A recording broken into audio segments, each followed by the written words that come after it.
It sounds like a seductive invitation for the war-weary of MASH, or even the work-weary of England from their holiday camps, but the word refugee gives the lie. These are the unwanted of Southeast Asia, the human flotsam washed ashore from the South China Sea, the boat people of Indochina. But these are amongst the lucky ones to reach land. They made it to the first asylum camp of Bataan in the Philippines. Several countries reluctantly provide these temporary refuge bases, and this one is a holiday camp compared to some. They could have joined the 55,000 unhappy souls living with little hope in cramped misery in Hong Kong. The Philippines are happy to continue to provide refuge, but they need more outside financial assistance. However, most other first asylum countries in the hemisphere have had enough. To them, the refugees are an unwelcome burden. To the wealthy Western nations, they're an embarrassment.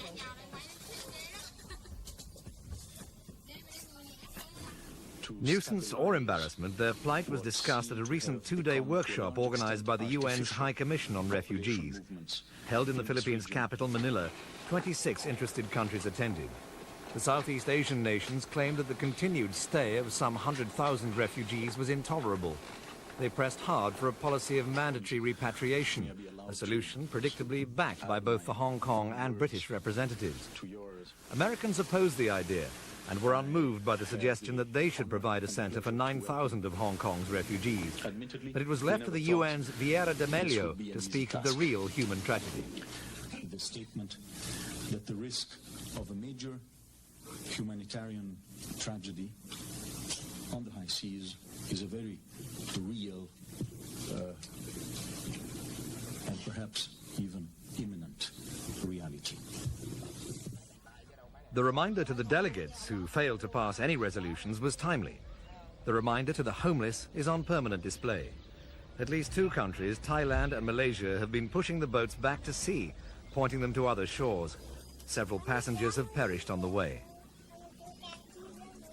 Meanwhile, although no one has anything to crow about, an effort to relieve the pressure in Hong Kong's camps has been started. Great Britain has contributed $5 million for a new centre on a site nearby. It's planned to accommodate a further 8,000 refugees there. But like these people in limbo whilst they wait to be screened, those plans are facing financial problems. Some here, though, accept them philosophically.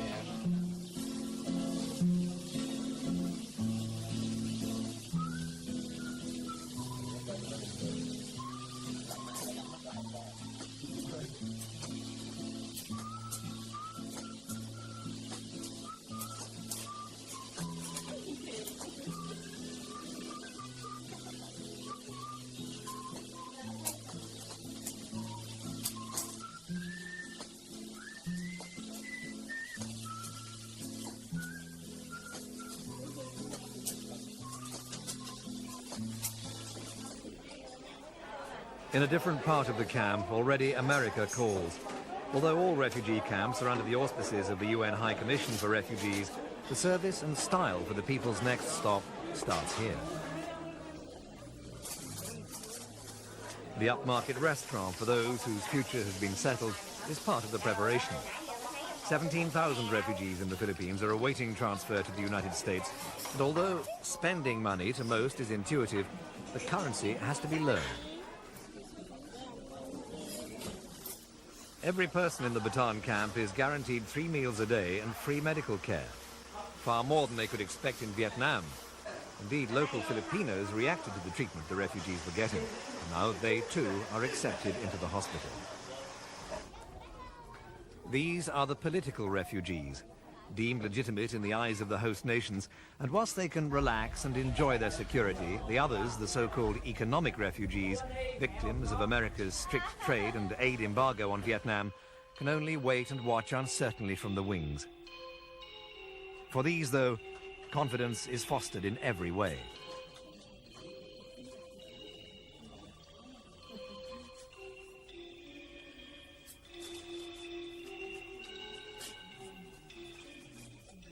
The spirit of free enterprise is cultivated here at Camp Bataan. Refugees who know they're off to the land of market forces are encouraged to run their own businesses in preparation. When they leave, they sell them to other would-be entrepreneurs. The Vietnamese all seem to be highly motivated. In fact, some critics claim that if all restrictions on aid and trade against Vietnam were lifted, this diligence would stay in the country. Certainly the unwelcome economic refugees wouldn't flee in such numbers. For those whose political affinity is welcome, free education for all members of the family, Western style, is provided. Very important in our classroom to have order. But the learning isn't all academic.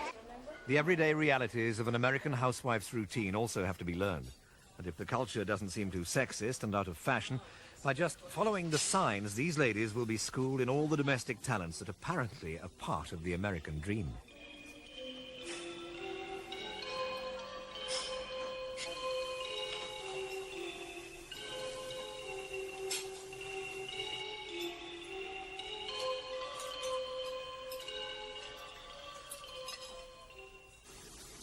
For these, though, the dream is over. They were screened out and disqualified from a new life in America. Rather than sit around and wait for the politicians, they're returning to Vietnam voluntarily. In the last 12 months, from all the camps, more than 2,000 have chosen this course. Many of the returnees have very similar stories of why or how they came. Several of the men claim to be fishermen, persuaded, coerced, or even in some cases hijacked against their better judgment or will to make the long journey.